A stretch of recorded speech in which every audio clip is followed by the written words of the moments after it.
To build your first CI/CD pipeline. I will be your host for the session. My name is Amber Matz. I'm a developer advocate at Tugboat, and it's a pull request preview builder, if you don't know, and we have cool stickers of goats in bathtubs. And you can talk to me or James over there if you would like to hear more about that. And let's see, today's quest, I'm going to talk about how I created a sandbox to experiment with a CI/CD pipeline. The thing is that I was 12 years at Drupalize Me, creating tutorials for Drupal, and moved over to Tugboat in December, which is more of a DevOps area. And Tugboat integrates into a CI/CD pipeline. And when you want to learn something new, you need a sandbox. You need a place to play around. And it's kind of hard to, I was kind of befuddled by the whole, how am I going to create a sandbox to experiment with CI/CD pipeline? Because everything is all these moving parts and, it's in a GitHub repo. And it's this seems kind of tricky. So I want to figure out how to have a sandbox so I'm not messing up anything at work and not bothering anyone else with my little learning experiments. I just want my own little sandbox that I can safely experiment with and learn something new. So in doing this, I developed a process for adding a local CLI, a command line interface tool, to a CI/CD check, and 6 essential, or maybe 7, essential concepts that I learned along the way. So that's what we're going to cover today. So first off, what is a CI/CD pipeline?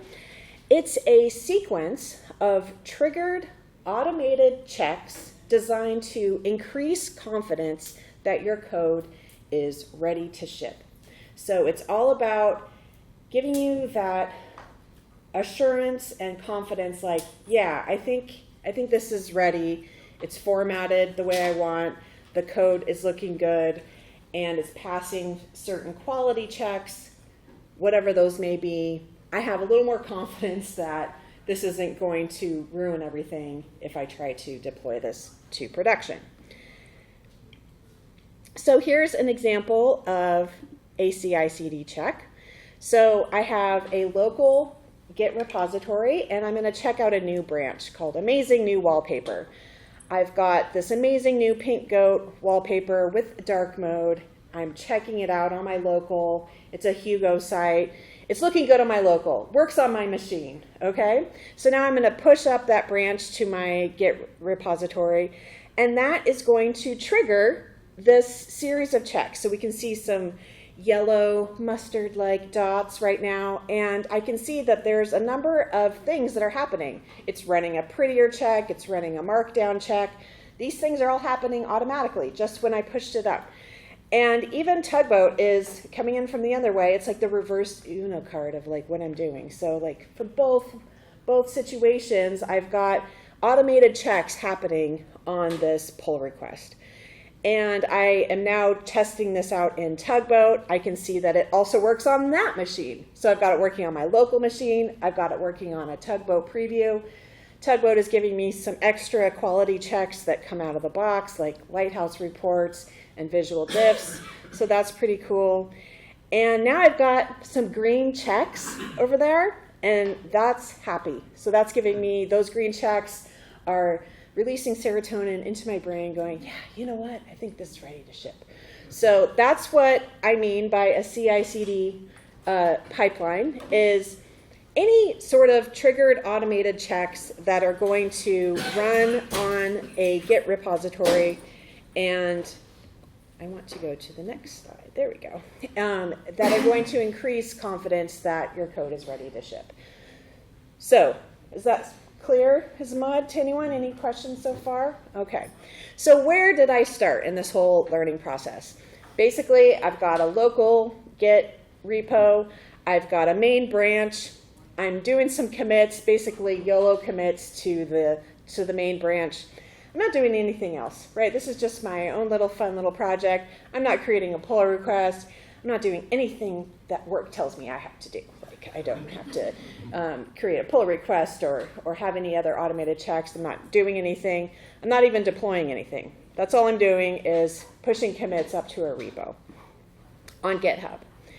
Okay, so I went looking for a Hugo static site template that I could get started with because I wanted to use Hugo for a static site.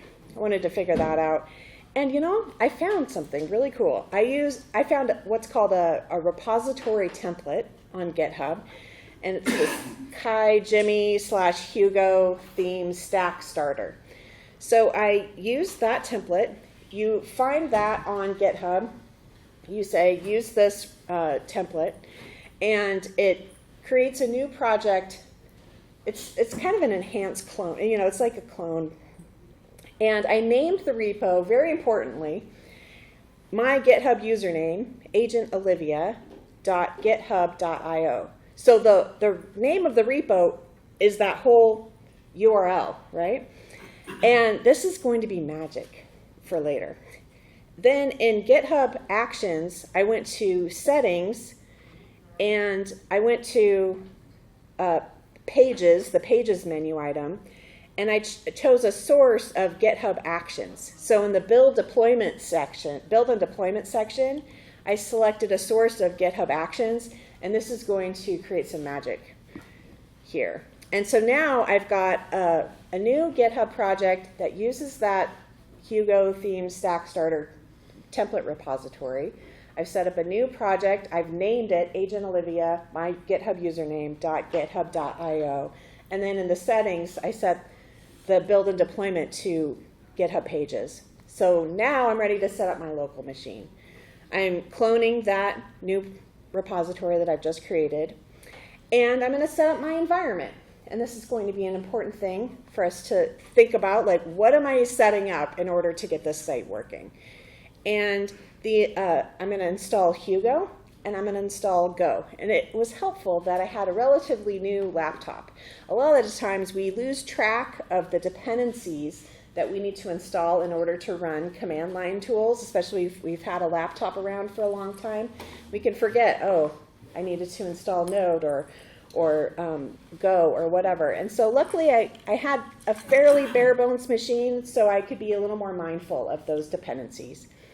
And so once I installed those Hugo and Go dependencies, I was ready to run Hugo serve and view my site on localhost :1313. So now I'm like all set up on my local, and I've got a GitHub repo all set up as well. So let me just show you in VS Code this is a little bit small, so I'm going to make it a little bit bigger. And I'm going to show you where I started. I set up some tags here. Okay, so the first thing that I got was this deploy file.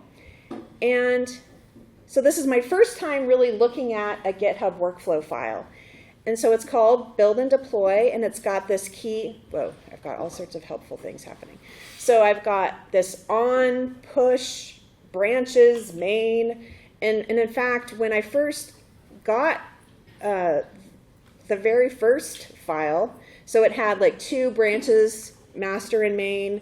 So I updated, I took away the master branch. I don't need that. And then I started scrolling through this, and I didn't understand a lot of what was going on here, so I kind of glossed over the things that I didn't understand. I'm like, oh, a job. Okay, oh, here's the build.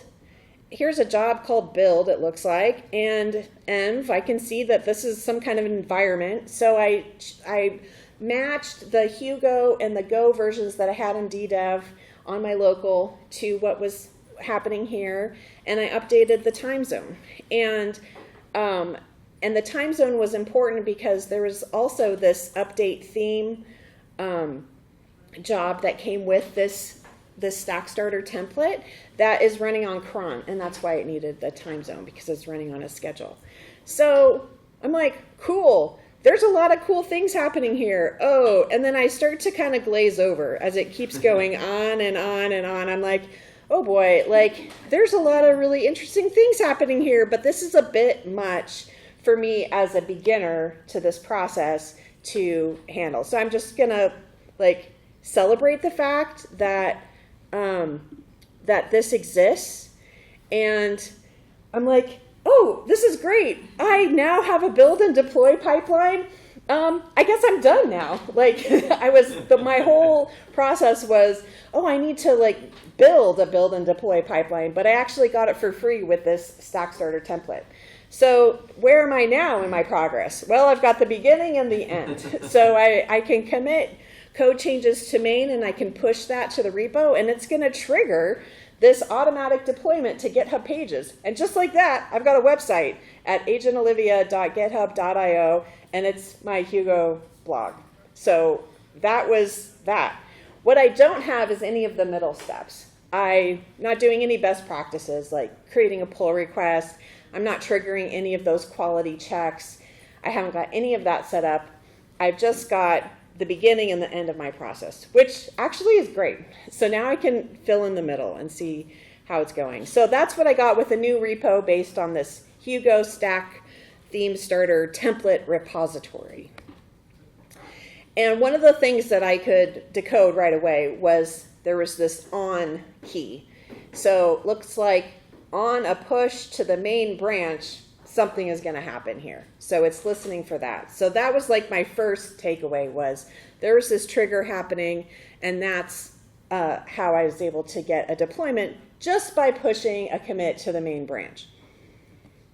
Okay, so now I'm thinking about what my first quality check. And the process that I came up with was installing a CLI tool locally on my machine, run it, tune, when you first run some of these tools, you get a bunch of messages that are like, oh, I don't care about this, and so you need to tune the config. You need to maybe add an ignore file so that it's not catching things in files in areas that you don't care about. And you just keep tuning that until it's useful. Then in the package.json file in the repo, there's a scripts key in there, and you can add a special command that you can run. And so add that command, which is going to run the CLI tool.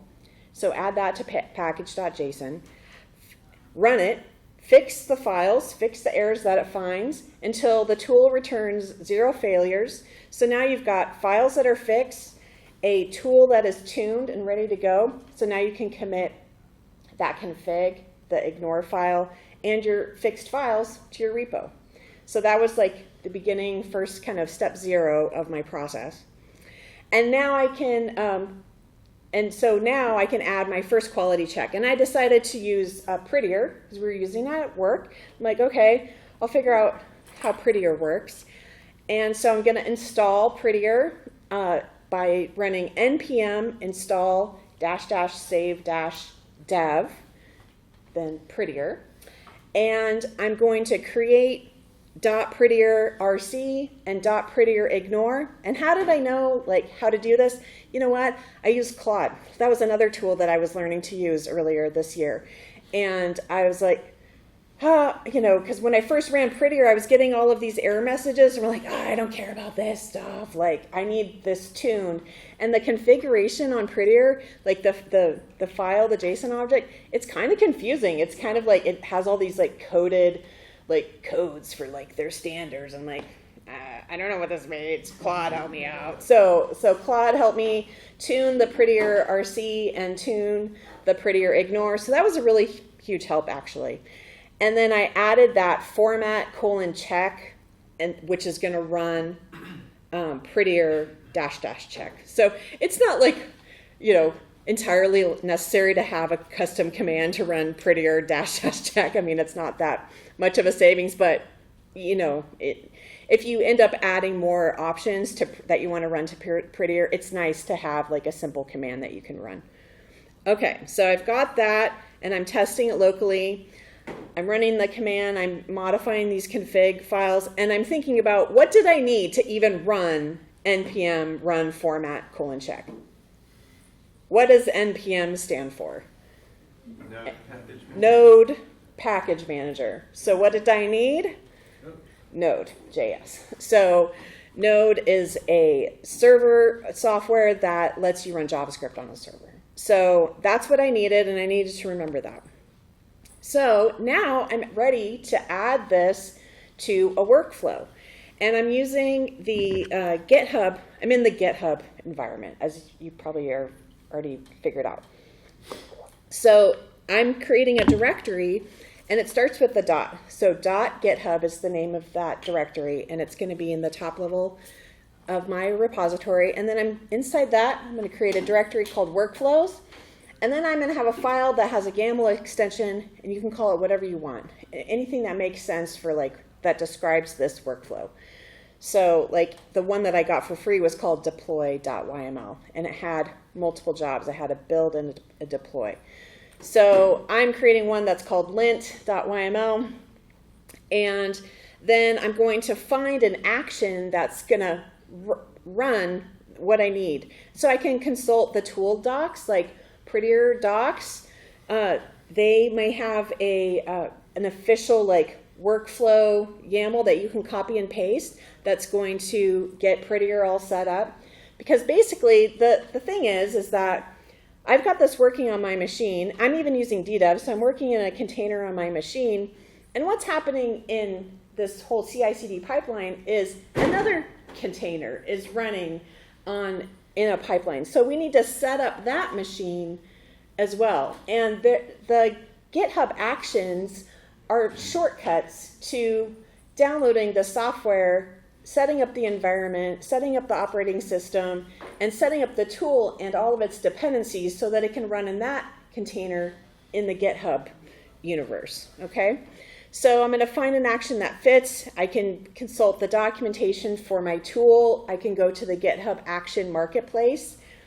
And another thing that I found helpful was I'm using VS Code, but whatever IDE that you're using, there may be an extension. There was a GitHub Actions extension that provided help as I hovered over different keys. It made sure things were formatted properly, so that was kind of helpful as well as I was learning.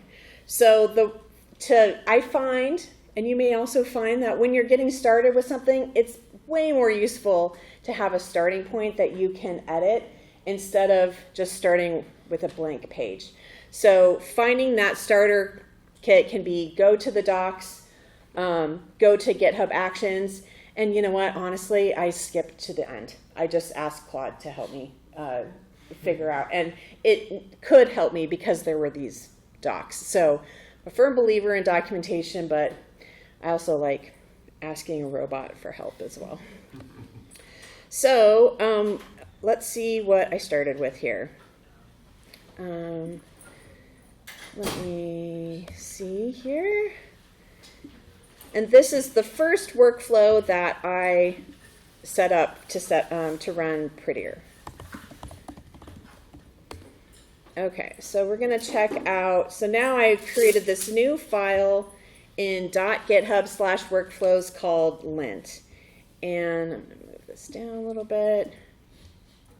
Okay, so I've got a trigger, an on push to either main or a pull request. So it's also going to be triggered on a pull request.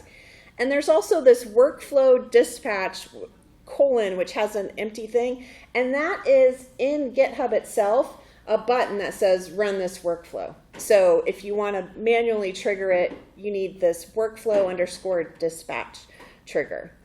And then I added a job. And in this workflow file, you can have multiple jobs. So I decided to call this lint. It needs to run on an operating system. And so it's running on Ubuntu latest. And you should understand that these words are they're magic. So it's a shortcut to downloading Ubuntu, like an operating system, okay?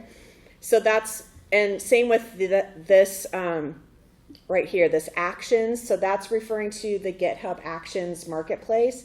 And there's this specific thing called checkout, and it's going to run the git commands that you need to check out this code, and it's going to run at v4. So just understand that and I'm going to talk later about the security implications of just trusting a command like this to pull down code from an external source into your repository and later to your production. So that is like a supply chain. These are all supply chain things that you should understand that you're bringing into your workplace, just like into your work environment, just like a node dependency or something like that, right? So I asked it, at the time I was on node 20, so I needed something that was compatible with my Hugo site. So for the Hugo site I had at the time, it needed to run on, Prettier and Hugo.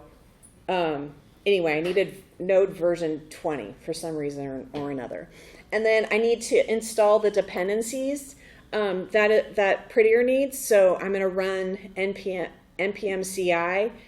So these are the different steps. So these are the commands in the order that I need to run them to be able to even run npm run format check. So in order to do that, I need an operating system, I need node, and I need the dependencies, and then finally I can run that. So you really have to think about everything that you need. And so this is my first job. And if I'm going to be honest, I just copied and pasted this from Claude and read through it, and I'm like, okay, I think I understand what's happening here. Okay, so that was my first workflow. And so then the result of that is when I now either push code to the main branch or create a pull request, it's going to run this Prettier check. It's going to actually run npm format :check, just like I had on my local, but now it's running in my pipeline, if we may call it that. So, and it's telling me the output of that all matched files used Prettier code style. If I hadn't fixed all those files before I pushed that code up, it would have come up with all of the errors that Prettier would have caught. It would have said, oh, you need this, that, and the other, and it would have failed. You would have got the red X, right, instead of the green check mark of happiness. Okay, so let's see. So here's a pull request. So pull request number 3, and it's from this branch, and it's also triggering this deploy. So a lot of things are happening all at once. So there's these concurrent things that are happening right now. The linter is running, Prettier is running, but also the build and deployment. It's all just happening. And if it passes, it's just going. So there's kind of a lot of and this is happening in 11 seconds, and it's all very quick. But nothing is in any kind of order. It's just all being triggered. Everything has the same trigger, so everything's running concurrently, okay? And that's something that I'm going to address later. So what's my progress report? I can commit changes on my main branch. I can push it to the repo. I can even push it on a new branch just for my feature. I can create a pull request. It will trigger this Prettier check and any kind of other checks that I have set up. I can merge that pull request into main, and then that's going to trigger the automatic deployment. So that's pretty good for a progress report. So now I started with the beginning and the end. Now I've got some things filled into the middle. So that was there was actually a lot of back and forth with Claude and figuring this all out. And there were a number of concepts that just kind of quickly flew by. So maybe for you right here, I'm going to check in on some of the concepts that I found are important to understand as you're doing this process. So first thing is the config file. Now the config file is and this is for triggering this whole thing. So it's a version controlled file in your repo that defines an automation. And this isn't just for GitHub. This is also for Tugboat. Tugboat has a config file that lives in a specific place. GitHub Actions has a config file that lives in a certain place. GitLab has the same thing. You got to name it a certain thing, and then it'll find it. So it's a discoverable file that whatever platform is listening for that is going to find. And that config file is going to describe the environment, the triggers, the jobs, the steps, and how they connect into a pipeline. Okay, and it's located and named predictably. So whatever platform you're running it on, it's going to find it. If the platform, if you have other config files for other platforms, those will just be ignored. They're only going to be found on the platform that you're running things on, and that's looking for them. So .github/workflows, I ended up, like, once you get started with a workflow, you just can't stop. So I've got the deploy one, the lint had my prettier. I'm going to show you later how I ended up with a pipeline one, a security one. The update theme is running. It also came with that template repository, and that's running on a cron job. I even got Veil up and running. So because this was a blog, and I'm like, oh, I want some pros checks as well. So all of that goes in that workflow file and that config file. The second concept is the concept of the environment. So we're running things in a container, in a machine, a virtual machine, that in order for any software to run on that, it needs an operating system. So it's one of those things that you take for granted, but it's the step zero. So you need this environment set up. So here we have a build, and there's this runs on key in the GitHub workflow environment. So we're going to run it on Ubuntu, which is a flavor of Linux, and we're going to set up the environment. And we've got these all caps keys here, and those are constants that can be used elsewhere in your workflow. We're going to set up the versions that we need to run this, and the time zone, any kind of environment variable, and that's going to set up the environment. So when the environment is set up in your config file, you can inspect the job, and you can see that it's running a certain version of Ubuntu, and it's running a certain version of Go, and all of that is like, it's telling you the environment details, and that's totally corresponding to what you've got set up in your config file and in your dependencies. Okay, the next concept is the concept of jobs. And in my build and deploy pipeline, in my build and deploy workflow, I got two jobs. One was a build and one was a deploy. And within that job are a number of steps. So the concept of jobs are, you can have multiple jobs in one workflow file. So you can have things that are related to each other or that you want to run all in a line in a sequence. You can organize those into jobs. So here in the deploy.yaml workflow, I've got a build and deploy. Those are going to be triggered on push, and you can see it's got a nice little visual here because these are running in the same workflow, and so they're connected. Okay, and then within a job, you've got steps.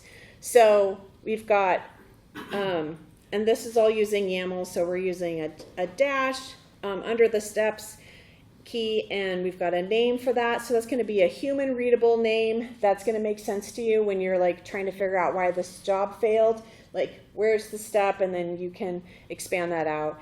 And it's going to, if you're using the uses key, that is corresponding to something in the GitHub Actions marketplace. It's like a shortcut of things. You can, and there's different. So you can also say run a certain command. So I'm like literally going to run npm CI to install the dependencies, or I'm literally going to run npm run format : check, or npm run lint : markdown. So those are the steps, and any kind of like GitHub Actions that you want to run, or if you want to just straight up run something that you've gotten installed. Okay. So here's an example of how those steps correspond in inspecting the job. So you can see that they're showing up in that top level expansion. So you can see, like, if there's a failure here, you can inspect the step, you can navigate through that, and you can see what was run. And that's helpful because some of these shortcuts you might not know like what exactly happened there. So that's how you can inspect your your jobs. So trigger is the next concept. So this is super important. This is like the whole point of this, right? So in order for an automation to run, it needs to be triggered. So that is the first thing that needs to happen. So you need to decide, how do you want this triggered? Because if the trigger matches, it will run. So you need to be thoughtful about what trigger is set up on a certain job. And so here we have like on push and on a push to the main branch, or a pull request. So anytime a pull request is open, that can be a trigger. There can be that workflow dispatch, which is the manual trigger. So that's a really important thing. When you go in to inspect a job, you can see, it'll tell you if it's triggered via push or if it's triggered via a manual button or whatever. So it'll tell you why. So the last concept is the pipeline. And what I noticed as I was setting all of these up is that it was running everything concurrently. And I'm like, oh wow, there's like a lot of things happening. And actually, like, I need, like, when this job fails, I needed to stop deployment. Like, I needed to fail something else so that everything doesn't just continue. So you need to decide, like, which jobs should run in parallel and concurrently, which jobs should block a build, and like should specifically block the build and deploy if they fail, and which jobs do you not care if they fail. Like, I did not want Veil to block my build and deploy. Like, if I forgot to use like the Oxford comma somewhere, I don't need it to be the end of the world. Okay, so maybe I do. Like, that's up to you. Like, maybe that's really super important. You're running a grammar blog and you for sure like do not want any kind of mix-ups, but there's a lot of opinionated rules in Veil, and so I didn't want that to block. So I wanted that to run concurrently. I just wanted kind of an FYI quality check on that. But other ones, like the security one, I wanted that to block a build and deploy. If there was some kind of security vulnerability in one of my dependencies, I did not want it to be deployed. So how do these all connect into a flow? Now, there's a lot of words here. So let me tell you about the development of this pipeline.yml file. So I wanted to decide how to connect all of these jobs into a flow. I started with the deploy.yml file, and that's the one that originally came with my template repository. And it's a standalone workflow triggered by on push. Okay, so on a push to the main branch. I added the pipeline.yml file. So this is a new file. This is going to be my orchestrator of all of my child workflows. Then I updated all of those child workflows, like my lint one that's running prettier and markdown and stuff like that.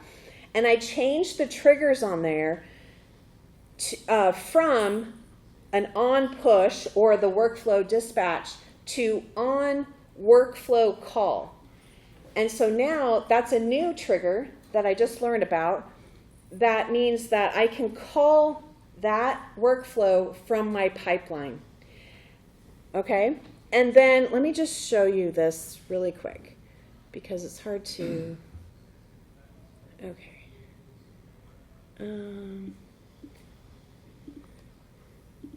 Check out the, okay, so where is it? Here we go. Okay, so my lint, it used to say on trigger, like the pull request or a push to main, and I changed it to workflow call because in my pipeline I've got this now. My job just says my job is called lint, and it's going to use, and I've got a path to my lint file. Okay, so I updated the child ones to use the on workflow call, and in the pipeline, I am pointing to those individual files. So now I have one file pipeline where I can see everything that's happening. And it's a lot easier to see like what's going on. I've got an orchestrator now. So then I discovered there were all of these supply chain security attacks that were happening this past few months, right? So I worked with Claude and I found out like, okay, I need to harden some of these things, my deploy gate. So I added some permissions. So I used the principle of least privilege and I updated permissions on the deploy job. It was like kind of wide open and I changed it to a read only. It only needed that.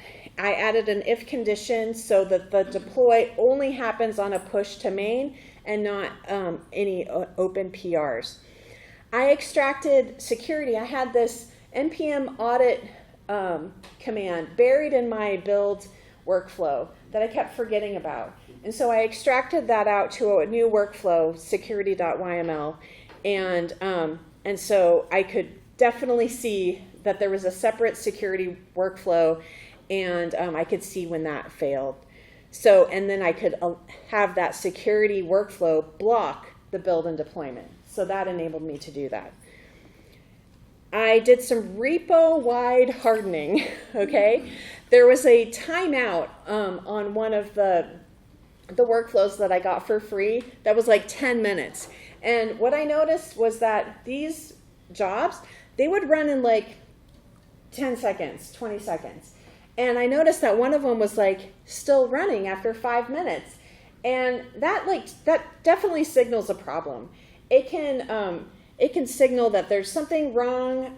It can cost you money if things are running forever or for too long. So it's a really it's a no-brainer to decrease that timeout minutes to something that is really reasonable, because it's like a hung job. It can block other workflows. It can cost you money or quota, and it can detect regressions. And like things shouldn't take that long. So that's a good security check. I set explicit permissions. There's a permissions key, and I set the explicit permissions in each workflow. Read only, except the deploy needed some write permissions. And so, again, that principle of least privilege, and I made sure that all of that was set up. I added this persist credentials to false to the checkout actions, and that prevents this checkout token from lingering in the runner. And in my next slide, I'm gonna talk about what I mean by that. Because there's a token that is in the runner, and it's in the .git/config. So it's in there, and it removes a credential exfiltration vector.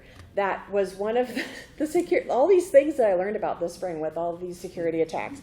And that was one of the things that happened in one of these attacks, was this credential exfiltration by one of the dependencies of a dependency. So if you don't have that token lingering in the runner, it can't be exfiltrated. And these jobs never use Git after checkout anyway, so it was fine to tamp that down. I also updated, like from when I started Node 20, I bumped everything up to Node 24. So keeping software up to date is also a good idea.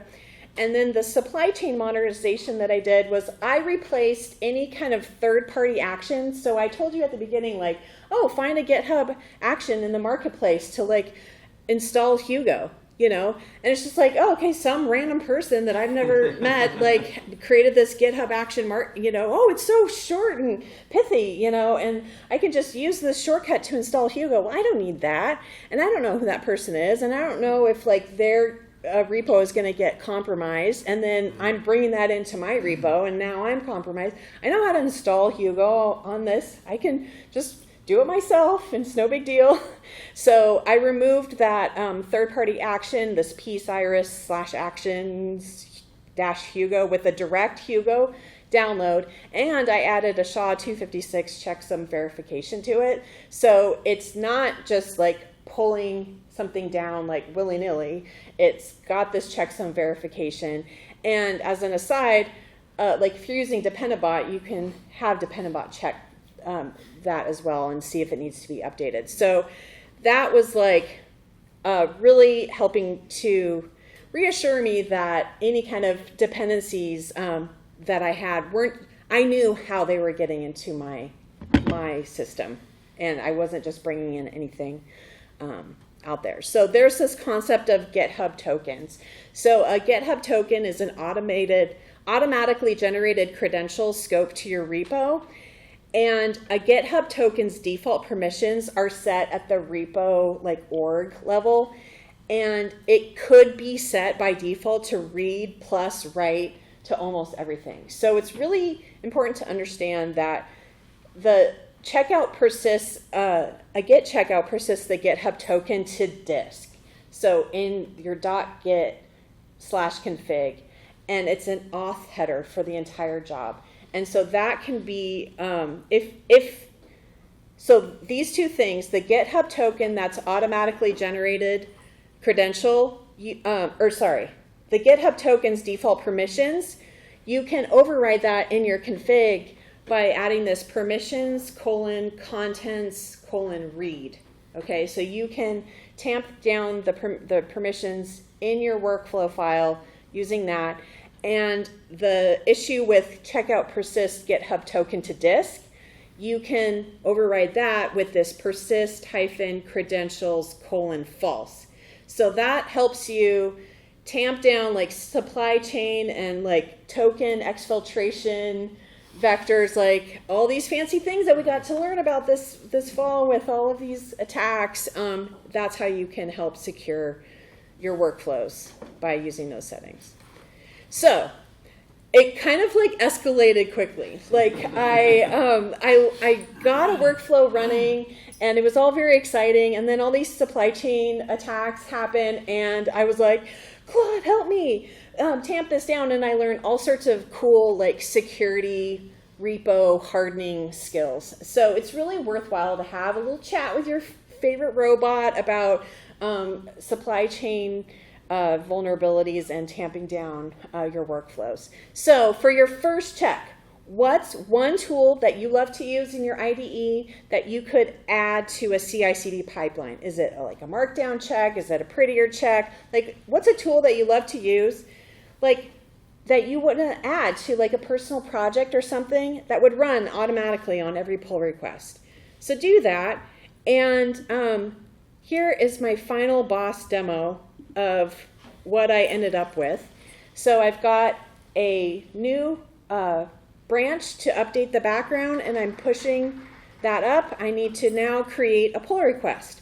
So I'm going to GitHub, and I'm opening a pull request, and what's that going to do? It's going to trigger something, right? So here are the checks. It's seeing if there's any merge conflicts, but here's all of my pipelines. So now everything is organized under pipeline workflow. And so I'm setting up Node, I'm installing dependencies, I'm running prettier check, I'm running markdown, and all of those things are happening, and it's all good. It's all happening very quickly. So now what else is happening is Tugboat is also running, and everything is passed, but you'll notice that the pipeline deploy has not run yet, because I'm still in a pull request situation here. So now I'm testing this out on Tugboat, which is a preview of my pull request, and this is my Tugboat dashboard, so I can access Lighthouse reports and visual diffs, other types of quality checks that are just coming for free. But I could also wire up visual diffs from another service to my pipeline as well. So just to give you a taste of that. And I can see those are my visual diffs, and I'm expecting some changes because I'm changing the background wallpaper here. And this is also helping me test my build steps. Okay, and so here's some Google Lighthouse reports that I'm also getting for free. So it's kind of quality checks in my pipeline, plus, there's services out there that can help you add other types of quality checks to your pipeline. So back to the pull request. So now I've got everything running except for deploy, because that deploy is only going to run once it gets merged into main, which is what we're doing when we're merging a pull request. So now I've done that merge.